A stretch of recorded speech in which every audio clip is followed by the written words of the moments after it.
প্রথমে play store apps open করে নেব, তারপর চার্জিং অপশনে ক্লিক করব, চার্জ করব, লাভ ফ্রেম লিখে চার্জ করব। এইখান থেকে এই অ্যাপসটা ইনস্টল করে নেব। ইনস্টল করাও হয়ে গেল, ওপেন করে নেব। এই জায়গায় 6টা ফ্রেমের ফাইল আছে। আমি মাই অ্যালবামে ক্লিক করব, তারপর এই জায়গায় আমরা 3টা ফটো সিলেক্ট করতে পারবো। যে আমি দেখাইতেছি, প্লাস অপশনে ক্লিক করে আমরা গ্যালারি থেকে আমরা ফটো সিলেক্ট করে নেব। আমি 3টা ফটো এড করছি, তা দেখাইলাম। এখন সুন্দর দেখা যাইতেছে। সেভ করার জন্য উপরে কোনায় সেভ অপশন আছে, ক্লিক করে সেভ করে নেব।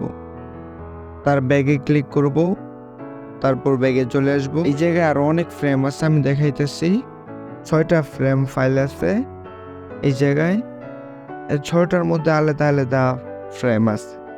আমি প্রতিটা ফাইল থেকে একটা করে ফ্রেম অ্যাড করে দেখাইতেছি আমার পিক দিয়ে। আপনারা চাইলেই সহজে এক ক্লিকে ছবির মধ্যে ফ্রেম অ্যাড করতে পারেন, তা আমি সহজেই বুঝিয়ে দিলাম।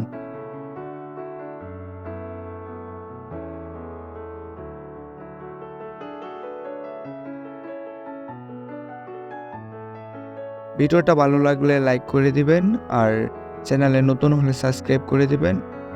আর আপনাদের কার কেমন এডিটিং প্রয়োজন আমাকে কমেন্টে বলে যান, আমি তেমন এডিটিং নিয়ে ভিডিও নিয়ে আসবো। তো ভালো থাকবেন, আল্লাহ হাফেজ।